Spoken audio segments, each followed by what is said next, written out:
नमस्कार, सुबह 9 बजे की खबरों में आप सभी दर्शकों का बहुत बहुत स्वागत है। आप देख रहे हैं TV9 भारतवर्ष और मैं हूं आपके साथ निधि वासंदानी। स्वागत है आपका। मैं हूं आपके साथ रवि मिश्रा। वॉर जोन से आ रही अहम खबरों की बात करेंगे, लेकिन सबसे पहले बात होगी गोलन हाइट्स की, जहां पर TV9 भारतवर्ष पहुंचा है। जी हां, इजराइल लेबनान सीमा पर इस वक्त TV9 भारतवर्ष की टीम है। जहां IDF हिजबुल्लाह में झड़प होती है, वहां पहुंचा है TV9। पहली बार कोई न्यूज चैनल पहुंचा है गोलान हाइट्स, और लेबनान इजराइल के बीच जंग की असली वजह है गोलान हाइट्स, जहां पर इस वक्त TV9 भारतवर्ष की टीम मौजूद है।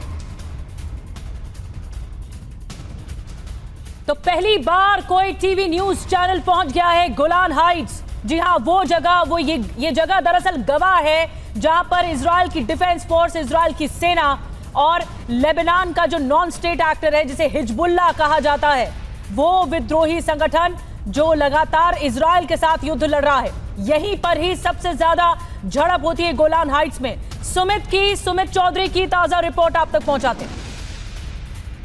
इस समय हम जैसे जैसे आगे बढ़ रहे हैं, हम आपको दिखा रहे हैं कि आखिरकार यहाँ के क्या हालात हैं। देखिए, ये आखिरी बंकर्स हैं, ख़ासतौर पे जिनको यूएन की फोर्सेस ने मेंटेन रखा है।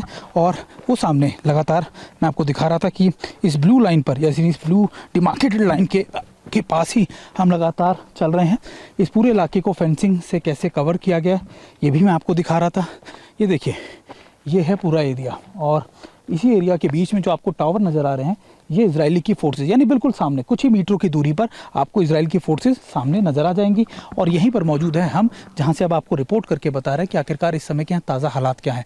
और ये वो इलाका है जहाँ से सबसे ज़्यादा आप कह सकते हैं कि एयर स्ट्राइक्स के साथ साथ आप आर्टिलरी शेल से फायर किया जा रहा है, और दोनों तरफ से इस तरीके की फायर चल रही हैं।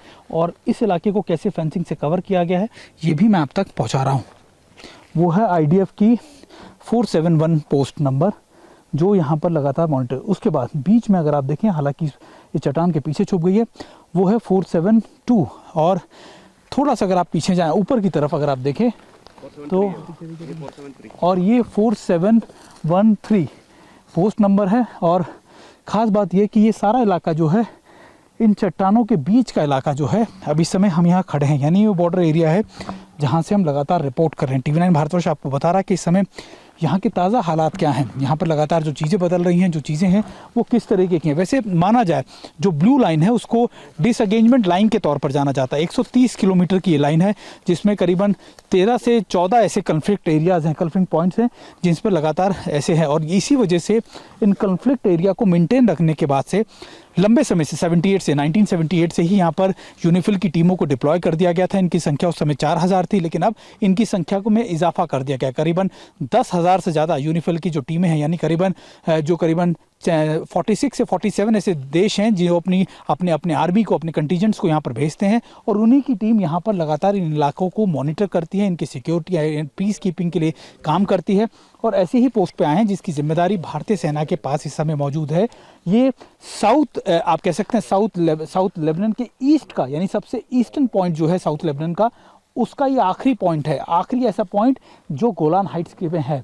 और देखिए, मैं आपको ये दिखा रहा हूँ कि ऐसा टीवी चैनल, यानी ऐसा नेटवर्क जो अकेला इस समय यहाँ मौजूद है, और हम आपको यहाँ की रियल पिक्चर, रियल सिचुएशन हम आपको दिखाने की कोशिश कर रहे हैं कि यहाँ पर इस समय ताज़ा हालात क्या है, जिस तरीके से परिस्थितियाँ बदल रही हैं, जिस तरीके से जो चीज़ें बदल रही हैं, उसके अंदर यहाँ पर ताज़ा हालात क्या हैं। क्योंकि हम रोज़ ऐसी खबरें सुनते हैं, ऐसी खबरें देखते हैं कि लगातार IDF की तरफ से या फिर दूसरी हिजबुल्लाह की तरफ से इनिशिएट किया जाता है एक दूसरे पर अटैक। लेकिन उस एरिया में हम लेकर आए हैं आपको, जो इसे इस समय हॉट बेल्ट है, या फिर आप कह सकते हैं इस समय इस पूरे एरिया के अंदर सबसे ज़्यादा फायर फाइट चल रहा है। तो गोलान हाइट्स से आप ये रिपोर्ट देख रहे थे हमारे सहयोगी सुमित चौधरी की। और देखिए, गोलान हाइट्स पर इजराइल का दावा, गोलान हाइट्स पर इजरायली सेना तैनात। कभी भी शुरू हो जाती है इजरायली गोलीबारी, गोलान हाइट्स में भारतीय सेना भी तैनात है। UN की तरफ से भारतीय सेना की यहां पर तैनाती, इलाके में शांति बनाए रखने के लिए भारतीय सेना का बड़ा योगदान। इस समय TV9 भारतवर्ष की टीम आ पहुंची है गोलान हाइट्स के इलाके में। हम इस समय ब्लू लाइन पर मौजूद है और अगर आप देखें कि इस समय यूनिफिल की जो टीम है जिसको इंडियन कंटिजेंट संभाल रहा है, इंडियन आर्मी के लोग, इंडियन आर्मी के ऑफिसर्स, हम इस समय वहां मौजूद हैं और मैं आपको सबसे पहले लिए चलता हूं इस समय उस ब्लू लाइन के ऊपर, उस जगह पर जिसे डिसएंगेजमेंट लाइन भी आप मान सकते हैं और उस इलाके में जो गोलान हाइट्स का इलाका सबसे ज़्यादा इस समय टारगेट एरिया में है। और देखिए मैं इस समय जहां मौजूद हूं, हमारे साथ मैं आपको पहले दिखा देता हूं ओवरव्यू। आप देखें कि ये पूरा इलाका, आप इस बॉर्डर एरिया को आप समझ सकते हैं, इस बेसिकली डिसएंगेजमेंट लाइन को आप समझ सकते हैं कि इस तरीके का ये इलाका है। और अगर आप देखें हमारे साथ इस समय हाय सर, हाय। सो अभी अब जहाँ मौजूद हैं हम लोग, ये ब्लू लाइन कौन सा एरिया है और ये समय पूरा गोलान हाइट्स के इलाके के बारे में अगर आप हमें बताएं। Okay, so this post is UNB 4-7 Charlie. Now let me show you the alignment of blue line. To the leftmost corner you can see the first blue pillar, that is blue pillar number 1. In center you can see blue line pillar number 2. And to the right corner you can see another pillar, that is blue pillar number 3. Okay. So the alignment starts from pillar number 1, pillar number 2, pillar number 3, and then further if you go towards the top, you can see few bunkers there. Yes. It further go that side and runs further towards the west. Okay. यानी आपको मैं बताने की कोशिश करूं सरल भाषा में, मेरे कैमरा पर से निशांत अगर लाएं तो आप ये देखिए, ये जो पूरा डिमार्केशन है पीछे जो आप मेरे देख रहे हैं, ये है आपका पूरा ब्लू लाइन एरिया। जिस जगह हम खड़े हैं गोलान हाइट्स में, ये समय यूनिफिल की जो पोस्ट है, यानी जो यूनाइटेड नेशन की जो पोस्ट है, जो यहाँ पर सेंटिटी या फिर आप कह सकते हैं कि जो पीस मेंटेन करने के लिए यहाँ पर मौजूद है या फिर यहाँ पर जो रिपोर्टिंग मॉनिटरिंग करने के लिए मौजूद है, उस पोस्ट पे हम मौजूद हैं। और वो इलाका, वो सामने जो आप देख रहे हैं, वो है इजराइल की पोस्ट है।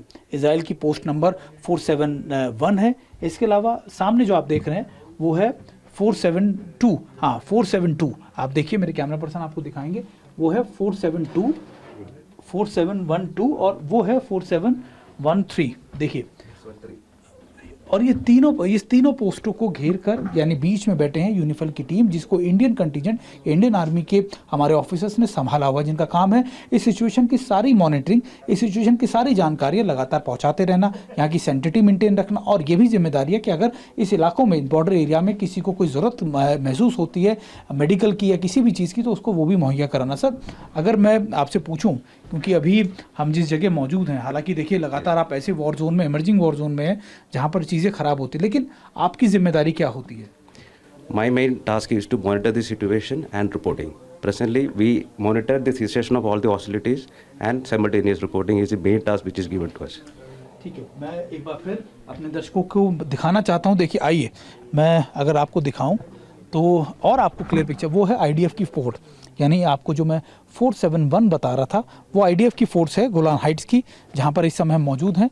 और मेरे ये पूरा जो आप एरिया देख रहे हैं, देखिए लगातार जो फेंसिंग की गई है, ये है ब्लू लाइन एरिया। और इस समय गोलान हाइट्स के इस इलाके में हम जहाँ मौजूद हैं, इसी के बाद आपको ये इजराइल का एरिया पड़ जाए। दरअसल इजराइल और साउथ लेबनान के बीच में ये डिसएंगेजमेंट लाइन डिसाइड हुई थी, जिसे हम ब्लू लाइन के नाम से कहते हैं। और यही एक तरीके का बॉर्डर एरिया है, यही डिमार्केशन है बॉर्डर को लेकर कि आपको डिसएंगेजमेंट के तहत लेबनान को इस तरफ रहना और IDF को, यानी इजराइल की फोर्सेस को, इस लाइन के उस तरफ चले जाना। लेकिन अब हो क्या रहा है? हो ये रहा है कि यहाँ से लगातार इनिशिएट किया जा रहे हैं अटैक्स को लेबनान के ऊपर और वहाँ से अटैक को किया जा रहा है। तो ये सारे एरिया के बारे में मैं आपको बता रहा था कि इस समय हम मौजूद हैं गोलान हाइट्स के उस इलाके में जो इस समय सबसे ज़्यादा चर्चा में है। और ये वो इलाका है जहाँ पे यूनिफिल की टीमें और ख़ासतौर पे जो इंडियन आर्मी की जो कंटीजेंट है, उसने इस इलाके को यहाँ पर डिप्लॉय किया गया है ताकि यहाँ की मॉनिटरिंग और यहाँ की सेंटिटी या फिर आप कह सकते हैं यहाँ पे पीस मेंटेन रह सके। ये गोलान हाइट्स इजराइल लेबनान की सीमा है। सुमित चौधरी की रिपोर्ट आप वहीं से देख रहे थे। गोलान हाइट्स पर तनाव लगातार बना हुआ है, दोनों तरफ से गोलीबारी जारी है। UN के ऑपरेशन में शामिल हुआ है TV9 भारतवर्ष।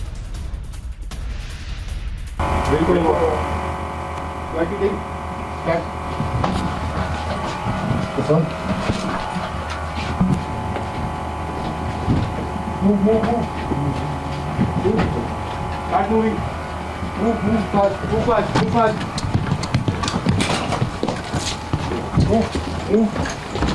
fast.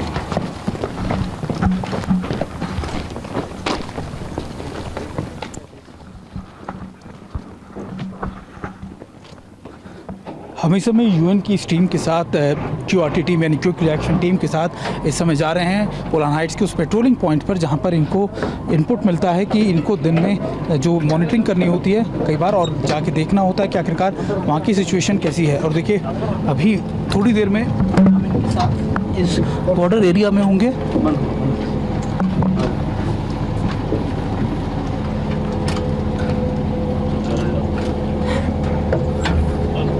और देखिए इसकी क्यूआरटी में अगर आप देखें कि हम इस समय इस आर्मर्ड व्हीकल में हैं, और ख़ासतौर पे इसलिए भी क्योंकि ऐसे व्हीकल्स का इस्तेमाल इसलिए किया जाता है ताकि अगर फायर आया बाहर से तो ये कम से कम सिक्योर रह सके, और एक ब्रीफिंग दी जाएगी इन सभी सोल्जर्स को कि आखिरकार इनको करना क्या है। साहब अभी हमको टास्क मिला है यहाँ से, हमारी जो न्यूटिंग पोस्ट है 4-13 उसको रिइंफोर्समेंट करने का हमें टास्क मिला है।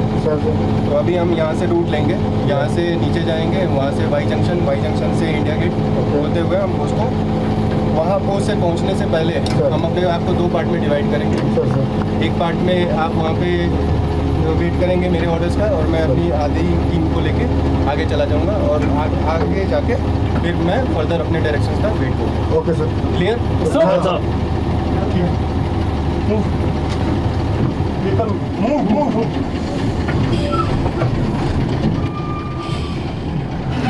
और देखिए ब्रीफिंग कर दी गई है, यानी कहा गया कि एक वाई जंक्शन जो है वहाँ पर इनको जाना है, और उसके बाद इन लोगों को वहाँ से जो एक कहते हैं पेट्रोलिंग करने के बाद उसकी सिक्योरिटी या फिर उसकी सेफ्टी देखने के बाद इनको वापस आना। हालांकि देखिए मैं आपको फिर बता रहा हूँ कि यूनिफिल के पास ये मैंडेट नहीं है कि वो किसी के भी अटैक्स को रोके या किसी भी तरीके के उसमें एंगेज हो, बस इनके पास ये मैंडेट है कि उस इलाके के बारे में जानकारी और मॉनिटरिंग करने के बाद उस जानकारी को आगे साझा कर देना। और ये इसलिए इम्पॉर्टेंट टास्क है क्योंकि इस वॉर जोन के अंदर, इस कन्फ्लिक्ट जोन के अंदर यहाँ पर दोनों पार्टी जब एक दूसरे पर हमला करके उसे बर्बाद करने के लिए अटैक कर रही है, ऐसे में जो पीस कीपिंग फोर्स है, जो लगातार मॉनिटरिंग फोर्स है, उसकी जिम्मेदारी और उसकी जवाबदेही कितनी ज़्यादा इंपॉर्टेंट हो जाती है, ना सिर्फ यहाँ के इलाके को लेकर बल्कि इन सिविलियंस के लेकर भी। और इंडियन आर्मी की जो ये सोल्जर्स हैं वो इस इलाके में यही काम करें। हालांकि देखिए इंडियन आर्मी को लंबा अनुभव है, कई दशकों का अनुभव है, खासतौर पर कन्फ्लिक्ट जोन्स के अंदर, या फिर आप कह सकते हैं कि जो सेफ गार्डिंग के लिए खासतौर पर बॉर्डर एरियाज़ में, चाहे वो LOC हो चाहे वो LAC हो, इन इलाकों के हार्श वेदर के अंदर, डिफिकल्ट टेरेन के अंदर अपने आप को डिप्लॉय करना और अपने इलाकों को सेफ गार्ड करना। लेकिन यहाँ का टास्क जो है वो बिल्कुल अलग है। यहाँ पर काम है सिर्फ और सिर्फ मॉनिटरिंग करना, पेट्रोलिंग करना, और ये देखना कि आखिरकार जो लोग हैं यहाँ पर उनको अगर कोई मदद की ज़रूरत है, कोई मुहैया करानी हो मदद, तो वो मदद जो है मुहैया कराई जा सके, और इस इलाके में यहाँ पर अपने आप की मजबूती के लिए या फिर लोगों की मजबूती के लिए यहाँ पर बने रह सके। और लेबनान बॉर्डर पर भारतीय डॉक्टर्स ने संभाली कमान। जी, भारतीय सेना के डॉक्टर कर रहे हैं लोगों का इलाज, युद्ध में घायलों का भी इलाज किया जा रहा है।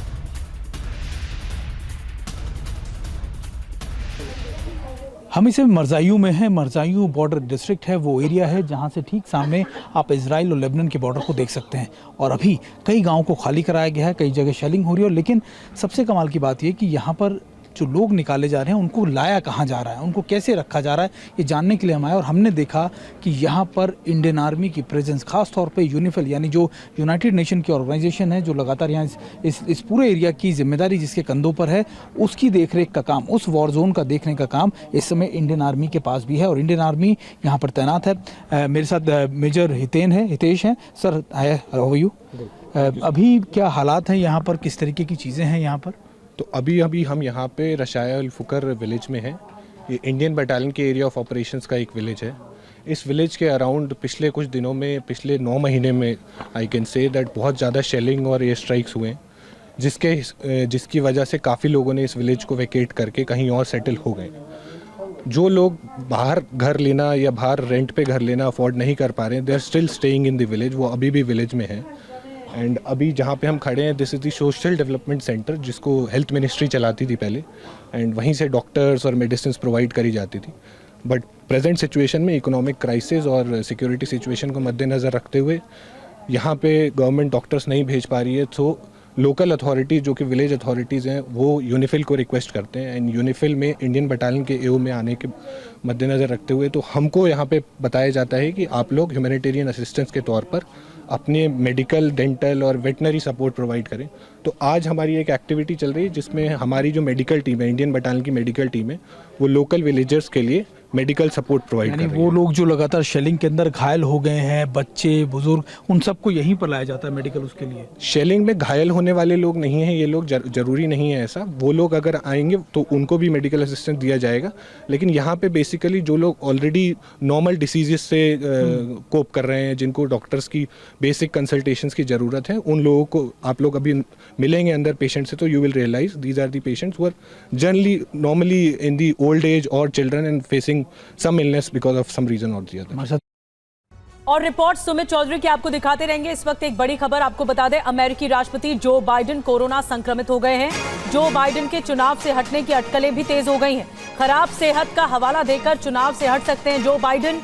और गोलीकांड के बाद जो ट्रंप के साथ गोलीकांड हुआ, गोलीकांड के बाद ट्रंप की लोकप्रियता भी बढ़ी है। डेमोक्रेटिक पार्टी नए उम्मीदवार का ऐलान कर सकती है। और ज्यादा जानकारी मनीष झा दे रहे हैं। मनीष, कोरोना संक्रमित हो गए जो बाइडेन, लेकिन क्या ऐसा हो सकता है कि चुनाव से ही हट जाएं?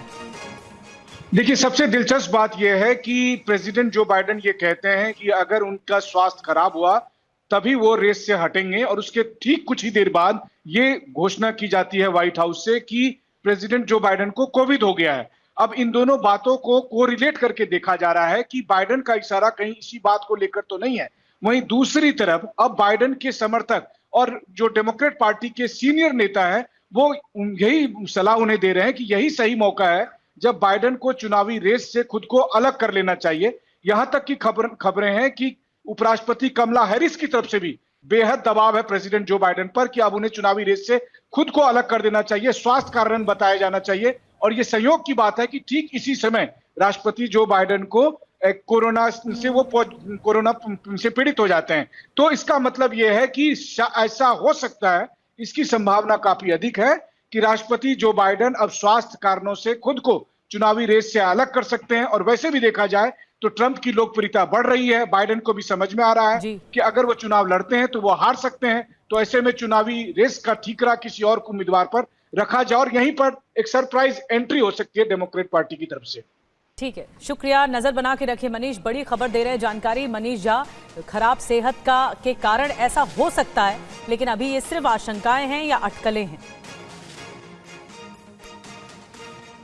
और अब बात देश की राजनीति से जुड़ी हुई। यूपी बीजेपी अध्यक्ष भूपेंद्र चौधरी ने पार्टी के खराब प्रदर्शन पर पीएम मोदी को रिपोर्ट सौंपी है। 15 पेज की रिपोर्ट में खराब प्रदर्शन के कई कारण बताए गए हैं। 80 सीटों पर लगभग 40,000 कार्यकर्ताओं से फीडबैक लेने के बाद रिपोर्ट तैयार की गई। प्रदेश में अधिकारियों और प्रशासन की मनमानी वजह बताई गई। 6 साल से लगातार सरकारी नौकरियों में पेपर लीक, कई सालों से सरकारी नौकरियों में भर्तियां नहीं। भूपेंद्र चौधरी ने पीएम मोदी, अमित शाह, जेपी नड्डा से दिल्ली में मुलाकात की थी।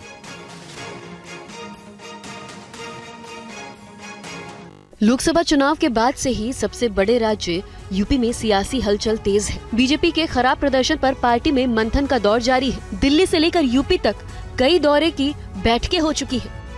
2 दिन से दिल्ली में डेरा जमाए यूपी बीजेपी के अध्यक्ष भूपेंद्र चौधरी ने कल प्रधानमंत्री नरेंद्र मोदी से मुलाकात की। पीएम मोदी और भूपेंद्र चौधरी के बीच करीब 1 घंटे तक बातचीत हुई। बताया जाता है कि इस बैठक में यूपी में खराब प्रदर्शन को लेकर चर्चा हुई। चौधरी ने पीएम मोदी को यूपी में खराब प्रदर्शन के कारणों की जानकारी दी। यूपी बीजेपी प्रदेश अध्यक्ष ने पीएम मोदी को बताया कि कार्यकर्ताओं की नाराजगी और प्रशासन के चलते खराब प्रदर्शन रहा। उन्होंने पीएम को ये भी बताया कि पिछले कई सालों से सरकारी नौकरी में भर्ती न होने की वजह से भी पार्टी में नुकसान हुआ है। भूपेंद्र चौधरी के पीएम से मुलाकात के कुछ घंटे के बाद ही केंद्रीय गृह मंत्री अमित शाह प्रधानमंत्री नरेंद्र मोदी से मुलाकात करने के लिए पीएम आवास पहुंचे। पीएम से मुलाकात करने के बाद शाह ने अपने आवास पर पहुंचकर भूपेंद्र चौधरी को मिलने के लिए बुलाया। चौधरी ने शाह को भी उत्तर प्रदेश के राजनीतिक हालात और लोकसभा चुनाव से जुड़े तथ्यों के बारे में बताया।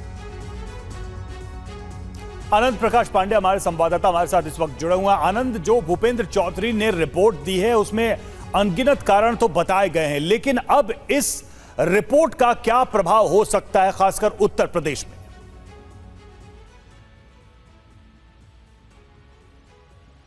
आनंद, क्या आप सुन पा रहे हैं मुझे?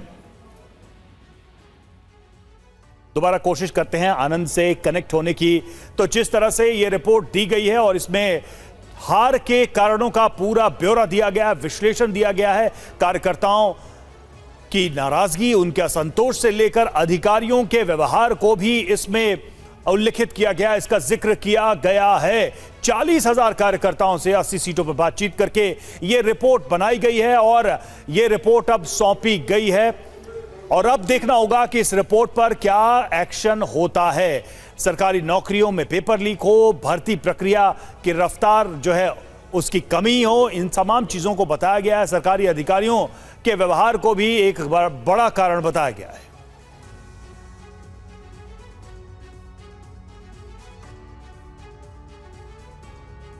और यूपी की 10 विधानसभा सीटों पर उपचुनाव होना है। उपचुनाव को लेकर बीजेपी की क्या तैयारी चल रही है, देखिए इस रिपोर्ट में। विधानसभा सीटों के उपचुनाव को लेकर मुख्यमंत्री योगी आदित्यनाथ ने मंत्रियों की जिम्मेदारी तय कर दी है। 10 विधानसभा सीटों पर होने वाले उपचुनाव के लिए 30 मंत्रियों की टीम बनाई गई है। मंत्रियों को सरकार की योजनाओं परियोजनाओं को जल्द से जल्द धरातल पर उतारने को कहा गया है। मंत्रियों से उम्मीदवारों का एक पैनल तैयार करने को भी कहा गया है, जिसमें सामाजिक और राजनीतिक समीकरण साधने की बात कही गई है। मंत्रियों से कहा गया है कि वो संभावित उम्मीदवारों का पैनल तैयार करके लाएं। बाद में संगठन से बातचीत कर नाम तय कर लिया जाएगा। चुनावी तैयारी को लेकर सीएम योगी 2 बार मीटिंग कर चुके हैं। बैठक में मुख्यमंत्री ने 10 की 10 सीटों पर जीत हासिल करने का लक्ष्य रखा है। चुनाव को लेकर के भी कुछ मंत्रियों को विधानसभा वाइज लगाया गया है, उस पर भी चर्चा हुई। वहाँ की समस्याओं को देखें, वहाँ और क्या आवश्यकता है और संगठन से सामंजस्य बैठा करके वहाँ काम हो। नीट पेपर लीक में सीबीआई का बड़ा एक्शन। पटना एम्स के 3 डॉक्टर हिरासत में लिए गए। 3 डॉक्टरों का कमरा सील किया गया। तीनों डॉक्टरों के मोबाइल, लैपटॉप जब्त किए गए। पटना एम्स के तीनों डॉक्टर्स 2021 बैच के मेडिकल स्टूडेंट्स हैं। तो ये बड़ी जानकारी हम आपको बता रहे हैं। पेपर लीक मामले में ये बड़ी कार्रवाई हुई है 3 डॉक्टर्स के खिलाफ। जी हां, पटना एम्स के 3 डॉक्टर्स को हिरासत में लिया गया है और इनके कमरे को सील कर दिया गया है। इनके मोबाइल, लैपटॉप को जब्त कर लिया गया है। पटना एम्स में तीनों डॉक्टर 2021 बैच के मेडिकल स्टूडेंट। रुपेश कुमार हमारे संवाददाता हमारे साथ जुड़ चुके हैं। रुपेश, इन डॉक्टरों की गिरफ्तारी के पीछे की वजह क्या है, क्या जानकारी मिल रही है? कौन है ये तीनों डॉक्टर्स? देखिए, पटना एम्स के ये तीनों डॉक्टर हैं 2021 बैच के मेडिकल स्टूडेंट्स हैं और इन तीनों डॉक्टर्स को सीबीआई ने फिलहाल अपने हिरासत में लिया है। और एक कड़ी जो मिसिंग थी पूरे प्रकरण में कि आखिर क्वेश्चन पेपर सॉल्व कहाँ हुए थे, किसने किए, क्वेश्चन पेपर सॉल्व कहाँ हुए, कब लीक हुए थे, किसने लीक कराए, ट्रांसपोर्टेशन के दौरान हुए, किस सेंटर के प्रश्न पत्र थे और उसके बाद से कहाँ उनको रखा गया, सेफ हाउस कौन सा था, किन किन छात्रों को क्वेश्चन पेपर मिले, कौन रटवाया, किन सेंटर पे परीक्षा हुई, तमाम सवालों के जवाब मिल गए थे। लेकिन 2 सवाल 3 डॉक्टरों ने सॉल्व किया और जो ट्रांसपोर्टर की जानकारी इन सॉल्वर गैंग के पास किसके थ्रू आई थी, किसने ये लीक किया था कि किस ट्रक से क्वेश्चन पेपर कहाँ जा रहा है, 2 सवालों के जवाब अब तक नहीं मिले थे। जिसमें एक सबसे अहम सवाल कि क्वेश्चन पेपर लीक होने के बाद आखिर सॉल्व किसने किया, कहाँ कराया गया। पहले ये कयास लगाए जा रहे थे कि क्या रांची में अगर क्वेश्चन पेपर लीक हुआ हजारीबाग में तो क्या रांची रिम्स के डॉक्टर्स की टीम से सॉल्व कराया गया। लेकिन अब जब सीबीआई ने पटना एम्स के 3 डॉक्टर्स को हिरासत में लिया है तो वो सवाल जो अभी तक अनुत्तरित था कि कहां पर सॉल्व कराया गया क्वेश्चन पेपर, क्योंकि जो सेफ हाउस था वहां पर। बिल्कुल रुपेश, ये अपने आप में बड़ा डेवलपमेंट है। इस पूरे मामले में नजर आप बना रखे। फिलहाल बहुत बहुत शुक्रिया इस अपडेट के लिए, जानकारी के लिए। और वहीं आज नीट मामले में सुप्रीम कोर्ट में सुनवाई होनी है। बहुत अहम सुनवाई है ये। नेशनल टेस्टिंग एजेंसी एनटीए और केंद्र सरकार के हलफनामे पर याचिकाकर्ताओं ने जवाब दिया है। नीट यूजी परीक्षा पेपर लीक मामले में आज सुप्रीम कोर्ट में अहम सुनवाई है।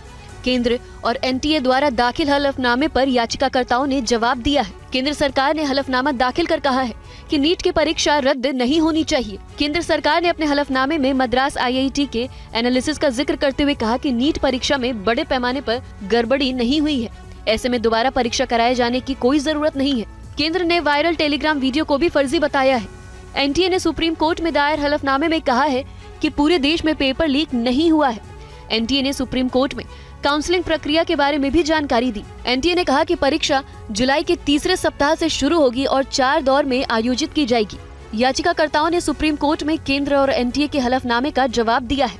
याचिकाकर्ताओं ने कहा कि एनटीए ने अधूरे डेटा और विश्लेषण को सही बताने के लिए आईआईटी मद्रास की अधूरी रिपोर्ट दाखिल कर सुप्रीम कोर्ट को गुमराह करने की कोशिश की है। ज्यादातर शिकायतकर्ताओं ने परीक्षा रद्द करने की मांग की है। बिहार में जीतन सहनी हत्याकांड पर पुलिस ने बड़ा खुलासा किया है। गिरफ्तार मुख्य आरोपी काजिम से पूछताछ के बाद पुलिस ने बताया कि पैसे के लेन देन की वजह से हत्या की गई। आरोपी ने गुनाह कबूल कर लिया है। जिस मर्डर को लेकर बिहार में सियासी भूचाल मचा हुआ था, पुलिस उसे सुलझा लेने का दावा कर रही है। हम बात कर रहे हैं बिहार में वीआईपी पार्टी के अध्यक्ष मुकेश सहनी के पिता जीतन सहनी की हत्या की। पुलिस ने हत्या के मुख्य आरोपी काजिम अंसारी को गिरफ्तार कर बड़ा खुलासा किया है। कासिम अंसारी को हम लोग गिरफ्तार किए हैं, थाना अध्यक्ष द्वारा गिरफ्तार किया गया है और अन्य साथी उन्होंने नाम जो बताया और उनको हम लोग जांच कर रहे हैं। आरोपी काजिम अंसारी ने जीतन सहनी से 2022 में 1 लाख रुपए लिया था। दूसरी बार उसने 2023 में 50,000 रुपए लिया था। जीतन सहनी ने 4% का ब्याज तय किया था और पैसे के बदले उसकी जमीन के कागजात भी रख लिए थे। आरोपी काजिम ने बताया था कि वो ब्याज चुकाने में असमर्थ था। 12 जुलाई को काजिम अंसारी और उसके एक साथी सितारे उर्फ छेदी ने मृतक से ब्याज की रकम कम करके हिसाब करने और जमीन के कागजात लेने के लिए उसके घर पहुंचा, जिस पर दोनों पक्षों में बात नहीं बनी। और आपको बता दें कि ईडी ने मनी लॉन्ड्रिंग केस में बड़ी कार्रवाई की है। बिहार काडर के सीनियर आईएएस अधिकारी संजीव हंस और पूर्व विधायक गुलाब यादव के ठिकानों पर हुई छापेमारी में कई कीमती सामान और दस्तावेज बरामद हुए। ईडी की टीम ने बिहार कैडर के आईएएस अधिकारी संजीव हंस और पूर्व एमएलए गुलाब यादव के पटना, पुणे, दिल्ली, चंडीगढ़ और अमृतसर समेत 20 ठिकानों पर छापेमारी की। छापेमारी में ईडी को राडो और रोलेक्स जैसी ब्रांड की 15 घड़ियां मिली। इतना ही नहीं, 1100 ग्राम सोना भी आईएएस अधिकारी संजीव हंस के ठिकानों से बरामद हुआ। ईडी की रेड में भ्रष्टाचार से जुड़े कई दस्तावेज भी बरामद हुए हैं। ईडी की टीम को कई पेमेंट की भी जानकारी मिली है। ईडी सूत्रों से मिली जानकारी के मुताबिक छापेमारी में प्रॉपर्टी के कई कागजात मिले हैं। ज्यादातर संपत्ति दूसरे के नाम पर है। ईडी के मुताबिक संजीव हंस ने अपने पिता के नाम पर कई प्रॉपर्टी बना रखी है। इसके साथ ही अमृतसर में एक मकान भी है। संजीव हंस के पिता पंजाब सरकार के सेवानिवृत्त कर्मचारी हैं। चंडीगढ़ और गोवा समेत कई शहरों में प्रॉपर्टी की जानकारी भी सामने आई है। ईडी सूत्रों से मिली जानकारी के मुताबिक संजीव हंस ने पिछले कुछ सालों में काफी विदेश यात्रा भी की है। ईडी इस बात का भी पता लगा रही है कि संजीव हंस ने विदेश जाने के लिए सरकार से इजाजत ली थी या नहीं। और बरेली के मौलाना तौकीर रजा ने फिर से ऐलान किया है कि वो 21 जुलाई को हिंदू जोड़ों का निकाह कराएंगे। उनका दावा है कि प्रशासन ने दबाव बनाकर कार्यक्रम रद्द करने की कोशिश की है। एक मैं मामूली सी परमिशन मैंने मांगी है, उस पर इतना हंगामा किया जा रहा है, जबकि मैं कोई धर्म परिवर्तन का कार्यक्रम नहीं कर रहा हूँ। इत्तेहाद मिल्लत काउंसिल के अध्यक्ष मौलाना तौकीर रजा का ये लेटेस्ट बयान है। उनका दावा है कि बरेली प्रशासन के दबाव में आकर संगठन की ओर से कार्यक्रम स्थगित करने की चिट्ठी लिखी गई और 21 जुलाई को होने वाले हिंदू जोड़ों के निकाह कार्यक्रम को रद्द कराया गया, जबकि वो अभी भी प्रशासन की मंजूरी का इंतजार कर रहे हैं। लिव इन मैं समझता हूँ कि हिंदू और मुसलमान दोनों लोगों के यहाँ खराब समझा जाता है, हमारे यहाँ पता ही उसे हराम समझा जाता है। तो ऐसे लोगों का 21 तारीख को इज्तिमाई निकाह कराया जाएगा। तौकीर के बयान को बीजेपी नेता गिरिराज सिंह अपने अंदाज में समझा रहे हैं। तौकीर रजा हिंदुओं को ललकारे नहीं, सब्र की परीक्षा ना लें। दुर्भाग्य रहा कि अगर आप जैसे लोग पैदा हुए और आज भारत में सांप्रदायिक सौहार्द को बिगाड़ने का काम। और मुसलमानों पर की गई टिप्पणी के बाद पश्चिम बंगाल के बीजेपी के नेता शुभेंदु अधिकारी घिर चुके हैं। हालांकि बाद में उन्होंने इस पर सफाई दी है। जो हमारे साथ, हम उनका साथ, सबका साथ सबका विकास। बंद करो। प्रधानमंत्री नरेंद्र मोदी और बीजेपी का मूल मंत्र ही सबका साथ सबका विकास है और उसी नारे पर बंगाल बीजेपी के नेता शुभेंदु अधिकारी को विश्वास नहीं है। कोलकाता के साइंस सिटी में बीजेपी राज्य कार्यकारिणी की बैठक में शुभेंदु ने और क्या कहा, उसे सुनिए। आमियो बोलेছি রাষ্ট্রবাদী মুসলিম, আপনারাও বলেছেন सबका साथ सबका विकास আর বলবো না। विपक्ष ने शुभेंदु के बयान को लेकर लोकसभा और विधानसभा उपचुनाव में बीजेपी के खराब प्रदर्शन से जोड़ा है और कहा है कि वो बौखलाहट में ऐसा बयान दे रहे हैं। इस बयान पर मचे घमासान के बाद शुभेंदु बैकफुट पर नजर आए और उन्हें सफाई भी देनी पड़ी। मेरा क्षेत्र में मैं जाता हूँ, सब विकास का काम सब लोग को मिलता है, हिंदू मुसलमान सबको।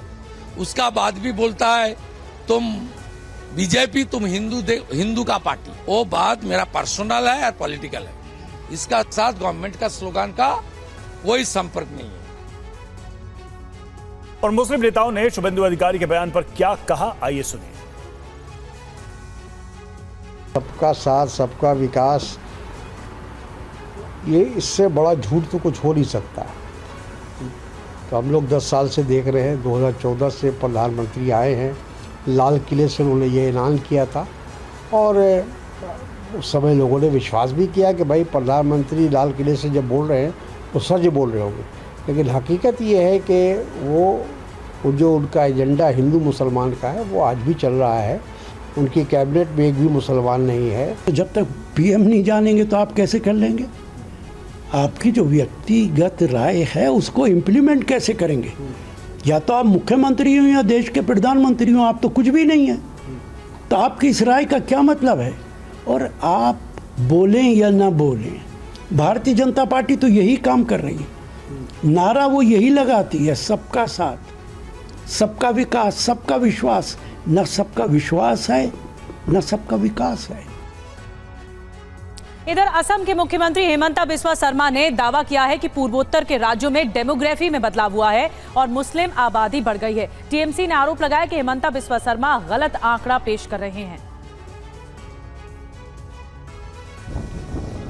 असम में मुसलमानों की आबादी बढ़ाने का दावा करने वाले सीएम हेमंता बिस्वा शर्मा के बयान को टीएमसी ने देश को तोड़ने और भड़काने वाला बताया है। पहले सुनिए असम के सीएम ने क्या कहा था। मेरा असम में मुस्लिम पॉपुलेशन 40% हो चुका है। 1951 में 12%। आज असम में मुस्लिम पॉपुलेशन 40%। हम जिला की जिला खो चुका है। असम की मुस्लिम आबादी का जिक्र करते हुए हेमंता ने बंगाल का भी नाम लिया था। टीएमसी नेता सुष्मिता देव ने कहा कि हेमंता के आंकड़े झूठे हैं। सरकारी आंकड़े ये आपको बताएंगे कि 1951 में ही आसाम में 25% मुसलमान थे। इसके अलावा मैं मुख्यमंत्री जी को ये याद दिलाना चाहती हूँ कि भारत सरकार ने 2021 में सेंसस करना था, पर आपने कोविड के बहाने आज तक सेंसस नहीं कराया, तो 40% का ये आंकड़ा कहां से आया? पुणे पुलिस ने ट्रेनी आईएएस पूजा खेडकर को अपना बयान दर्ज कराने के लिए कहा है। पूजा ने पुणे के डीएम पर उत्पीड़न के आरोप लगाए थे। ट्रेनी आईएएस अधिकारी पूजा खेडकर का विवादों से पीछा नहीं छूट रहा है। डीएम पर उत्पीड़न का आरोप लगाने वाली पूजा खेडकर को पुलिस ने अपना बयान दर्ज कराने को कहा है। पूजा अपना बयान दर्ज कराने के लिए कल शाम ही वाशिम के सरकारी गेस्ट हाउस पहुंच चुकी है। पुणे पुलिस ने पूजा की शिकायत पर जवाब देते हुए अपना बयान दर्ज कराने के लिए उन्हें बुलाया है। पूजा खेडकर ने पुणे के जिलाधिकारी सुहास दिवसे पर उत्पीड़न का आरोप लगाया था। पुणे पुलिस में इसकी लिखित शिकायत भी की थी। आपको बता दें कि ट्रेनी पूजा खेडकर पुणे कलेक्टर कार्यालय में तैनाती के दौरान हुए विवादों में रही थी। पूजा ने पुणे में रहते हुए डीएम ऑफिस से अपने लिए बंगला, गाड़ी और खास कर दफ्तर की मांग की थी। व्हाट्सएप के जरिए डीएम ऑफिस से खास फैसिलिटी की मांग की थी। पूजा खेडकर जिस ऑडी कार का इस्तेमाल कर रही थी उसे लेकर भी काफी विवाद था। पूजा के इस व्यवहार पर जिलाधिकारी सुहास दिवसे वरिष्ठ अधिकारियों को रिपोर्ट दी गई थी, जिसके बाद खेडकर को पुणे से वाशिम में अतिरिक्त सहायक कलेक्टर के रूप में ट्रांसफर कर दिया गया। तब से पूजा खेडकर काफी चर्चा में है। पूजा आईएएस परीक्षा में दिव्यांगता और ओबीसी प्रमाण पत्रों के उपयोग के संबंध में अपने दावों के साथ साथ पुणे कलेक्टर कार्यालय में अपने कार्यकाल के दौरान अपने आचरण के लिए जांच के दायरे में है। विवाद में आने के बाद पूजा पर लगे सभी आरोपों की जांच की गई, जिसके बाद पूजा खेडकर की ट्रेनिंग प्रक्रिया पर रोक लगा दी गई है।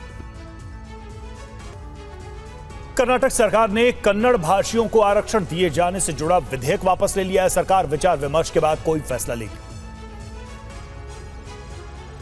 कारोबारियों और आईटी के दिग्गजों के विरोध के बाद कर्नाटक सरकार को कन्नड़ भाषियों के आरक्षण से जुड़ा विधेयक ठंडे बस्ते में डालना पड़ गया। इस विधेयक को आज ही विधानसभा में पेश किया जाना था। निजी क्षेत्र के संस्थानों, उद्योगों में कन्नड़ भाषी लोगों के लिए आरक्षण लागू करने का विधेयक अभी तैयारी के चरण में है। मंत्रिमंडल की अगली बैठक में व्यापक चर्चा के बाद अंतिम निर्णय लिया जाएगा। फैसला वापस लेने से पहले कर्नाटक के डिप्टी सीएम ने कहा कि इस पर हर क्षेत्र के लोगों से विमर्श करने के बाद ही फैसला लिया जाएगा।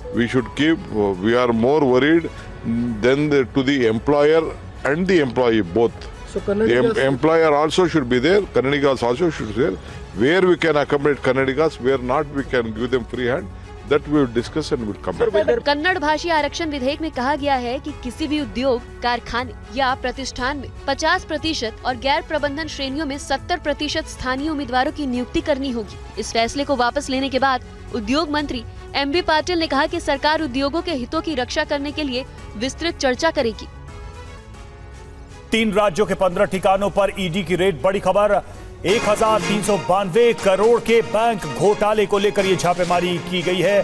महेंद्रगढ़ विधायक रावदान सिंह और उनके करीबियों के ठिकाने पर छापे। दिल्ली, गुरुग्राम, महेंद्रगढ़, बहादुरगढ़ और जमशेदपुर में रेड। तो बड़ी कार्रवाई की गई है और ईडी के ये रेड्स 3 राज्यों में 15 ठिकानों पर किए जा रहे हैं। 13,092 करोड़ के बैंक घोटाले को लेकर ये छापेमारी, ये रेड की जा रही है। महेंद्रगढ़ विधायक रावदान सिंह और उनके करीबियों के ठिकानों पर छापे मारे गए हैं। साथ ही आपको बताएं कि दिल्ली, गुरुग्राम, महेंद्रगढ़, बहादुरगढ़ और जमशेदपुर में ये रेड ईडी की हुई है। जितेंद्र शर्मा हमारे साथ इस वक्त हमारे संवाददाता जुड़ चुके हैं। जितेंद्र, इस रेड को लेकर और क्या जानकारी मिल रही है? जी बिल्कुल, देखिए ईडी 5 शहरों में 15 लोकेशन पर इस वक्त रेड कर रही है और जो रेड है दरअसल वो महेंद्रगढ़ के जो MLA है रामदान सिंह उनसे जुड़ी है और उनके परिवार से जुड़ी है। दरअसल रामदान सिंह और उनके परिवार की एक कंपनी है जिसका नाम है एलाइड स्ट्रिप्स लिमिटेड, जिसने 1392 करोड़ रुपए का बैंक लोन लिया था और बैंक लोन लेने के बाद जब वो नहीं लौटाया गया तो उसके बाद सीबीआई ने बकायदा एक मुकदमा दर्ज किया रामदान सिंह और उनके परिवार के खिलाफ और उसके बाद ईडी ने इस पूरे मामले को टेक ओवर किया। PMLA के तहत मुकदमा दर्ज किया गया और अब PMLA के तहत ही इस मामले में ईडी 5 शहरों के अंदर 15 लोकेशन पर ये रेड कर रही है, जिसमें दिल्ली शामिल है, जमशेदपुर शामिल है, गुरुग्राम शामिल है, महेंद्रगढ़ शामिल है, बहादुरगढ़ शामिल है। तो फिलहाल ईडी की जो टीम है वो अभी लोकेशन पर मौजूद है और लगातार वहां पर छापेमारी की जा रही है और केस से जुड़े जो दस्तावेज है, जो अहम सबूत है, वो इकट्ठा करने का काम कर रहा है। जी शुक्रिया आपका इस अपडेट के लिए।